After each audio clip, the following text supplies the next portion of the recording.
मेरे प्रियो, आज इस सुबह के दैनिक वचन में मैं हर एक का यीशु नासरी के नाम से स्वागत करता हूँ।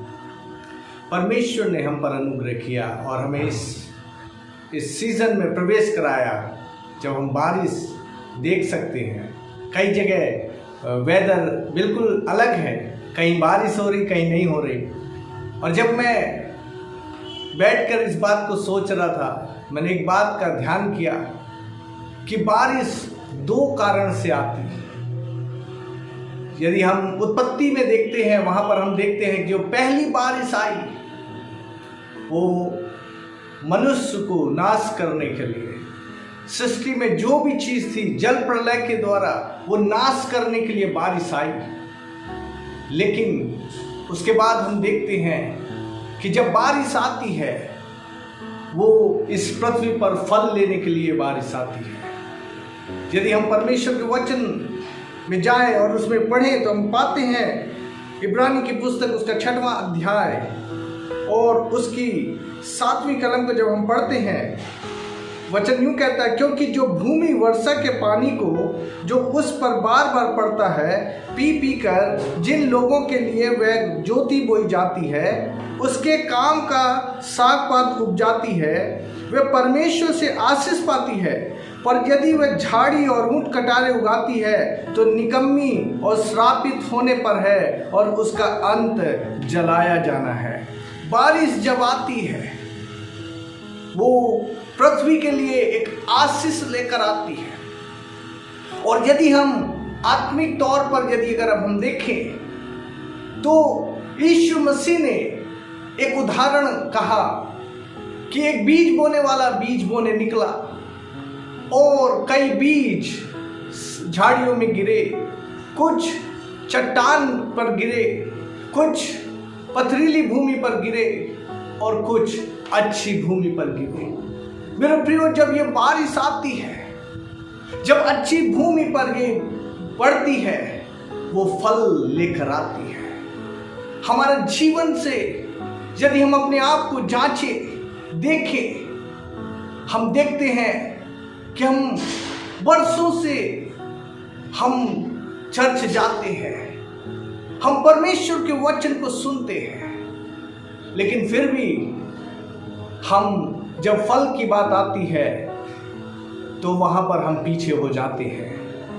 परमेश्वर का वचन हमको इस प्रकार कहता है, यदि हम यूहन्ना की पुस्तक और उसका 15 अध्याय और उसकी 16 कलम को जब अपन पढ़ते हैं तो परमेश्वर का वचन कहता है कि तुमने मुझे नहीं चुना परंतु मैंने तुम्हें चुना है और तुम्हें नियुक्त किया है कि तुम जाकर फल लाओ और तुम्हारा फल बना रहे, कि तुम मेरे नाम से जो कुछ पिता से मांगो वह तुम्हें दे। परमेश्वर ने हमें इसलिए चुना है, इसलिए चुना है कि हम बहुत सा फल लेकर आए। हमारे जीवन में फल आना जरूरी है। यदि हम इस जीवन में जो जीवन परमेश्वर ने हमें दिया है, यदि हम उस जीवन में फल लाने वाले नहीं बनेंगे तो मेरे प्रियो, हमारे जीवन के लिए एक बहुत बड़ी समस्या वाली बात है। यह परमेश्वर का वचन हमें कहता है, यीशु मसीह कहते हैं कि तुमने मुझे नहीं चुना परंतु मैंने तुम्हें चुना है, इसलिए कि तुम क्या करो, बहुत सा फल लेकर आओ। मेरे पिता को यही बात पसंद है, यही परमेश्वर को भाता है कि मनुष्य अपने जीवन में क्या करे, फल लेकर आए। और बिना फल के हम परमेश्वर को प्रसन्न नहीं कर सकते। यहाँ वचन हमें स्पष्ट इस बात को कहता है।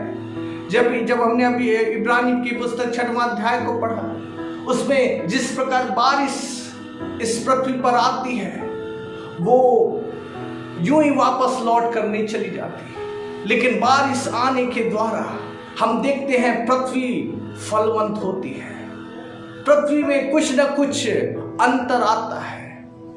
और वही बात जब परमेश्वर का वचन हमारे जीवन में आता है, हमारे जीवन में भी अंतर आना चाहिए।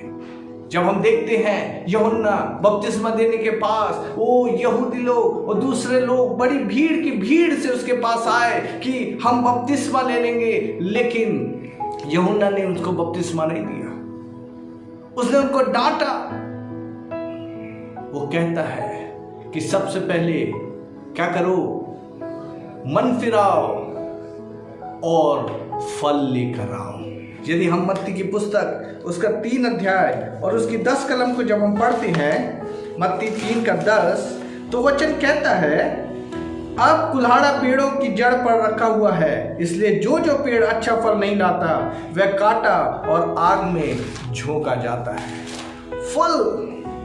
एक फल लाने वाला पेड़, परमेश्वर का वचन जब हम पढ़ते हैं तो पेड़ से मनुष्यों की तुलना की गई है, और पेड़ जो है वो अपने फलों के द्वारा पहचाना जाता है।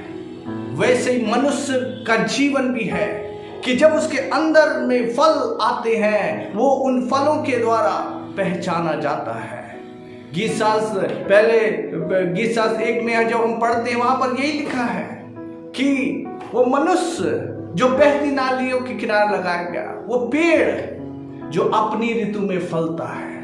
फल लाना मनुष्य के लिए जरूरी है, अन्यथा परमेश्वर का वचन कहते हैं इब्रानी की पुस्तक 6वां अध्याय में, वहां यूं कहता है कि पर यदि वह झाड़ी और ऊंट कटारे उगाती है तो निकम्मी और श्रापित होने पर है और उसका अंत जलाया जाना है।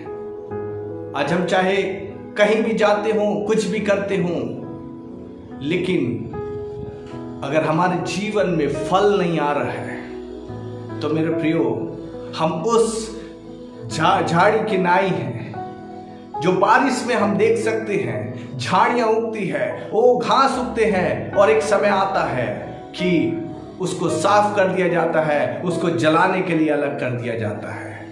हमारा जीवन के बारे में परमेश्वर का वचन बात कर रहा है। हम जाते तो हैं, हम चर्च जाते तो हैं, हम मसीह की बातें सुनते तो हैं, लेकिन हमारे जीवन में वो बदलाव नहीं आता, वो फल नहीं आता जो परमेश्वर का वचन हमें सिखाता और बताता है, जो परमेश्वर हमारे अंदर में ढूंढता है। यदि अपन गलातियों की पुस्तक उसका 5 अध्याय और उसकी 22 कलम को जब अपन देखते हैं, वहां पर परमेश्वर का वचन हमें फल के बारे में बताता है। गलातियों 5 उसका 22 में परमेश्वर का वचन यूं कहता है, पर आत्मा का फल प्रेम, आनंद, शांति, धीरज, कृपा, भलाई, विश्वास, नम्रता और संयम है। ऐसे कामों के विरोध में कोई भी व्यवस्था नहीं है। ये वो फल है जो परमेश्वर हमारे जीवन से चाहता है। प्रेम, परमेश्वर का वचन कहता है कि प्रेम, शांति, आनंद, धीरज, कृपा, भलाई, विश्वास, नम्रता और संयम, ये वो बातें हैं जो परमेश्वर की उपस्थिति को हमारे जीवन में दिखाती है। गॉड इज लव, परमेश्वर प्रेम है, और जब परमेश्वर हम में है, हमारे अंदर में भी वही प्रेम उमड़ना चाहिए। शांति, धीरज, जो ये बातें, जो फल लाने की बातें हैं मेरे प्रियो, हमारे अंदर में पाया जाना चाहिए। हम देखते हैं लोग कई बार संगति में तो रहते हैं, लेकिन उनके अंदर में ये बातें नहीं है। उनके अंदर से बुराइयां, लड़ाई झगड़े, तमाम वो बातें निकलती रहती है, जो उस बात को दिखाती है कि जिसके अंदर में ये झाड़ी झंकार, कांटे वाली जो बातें पाई जाती है, उनका नष्ट होना निश्चित है। वो उस कगार पे पहुंच रहे हैं जहां पर उन्हें आग की भट्टी में डाल दिया जाएगा। मेरे प्रियो, परमेश्वर का वचन आज हमें इस बात को स्मरण कराना चाहता है। हम इस पृथ्वी पर का जीवन जी तो रहे हैं, लेकिन क्या हमारे अंदर में वो फल आ रहे हैं? हमें अपने आप को जांचने की आवश्यकता है। हो सकता है हम किसी और को प्रसन्न कर सकते हैं, हम मीठी मीठी बातें करके हम दूसरों को प्रसन्न कर सकते हैं, हम उनके आगे पीछे घूम के हम उनको प्रसन्न कर सकते हैं, लेकिन परमेश्वर को यदि हमें प्रसन्न करना है तो हमारे अंदर में, हमारे जीवन से परमेश्वर उन फलों को चाहता है। अगर वो फल हमारे अंदर में नहीं होंगे तो मेरे प्रियो, परमेश्वर का वचन यहां पर कहता है कि जिस प्रकार पृथ्वी पानी पाकर ऊंट कटारे या झाड़ी उगाती है, उसका नाश होना निश्चित है, वो आग में जलाई जाएगी। और परमेश्वर का वचन हमें इस बात को स्मरण कराता है कि बिना फल के हम परमेश्वर को प्रसन्न नहीं कर सकते, क्योंकि पेड़ फलों के द्वारा पहचाना जाता है। What kinds of fruit we are bearing today? हम कौन से फल को अपने जीवन में लेकर चल रहे हैं?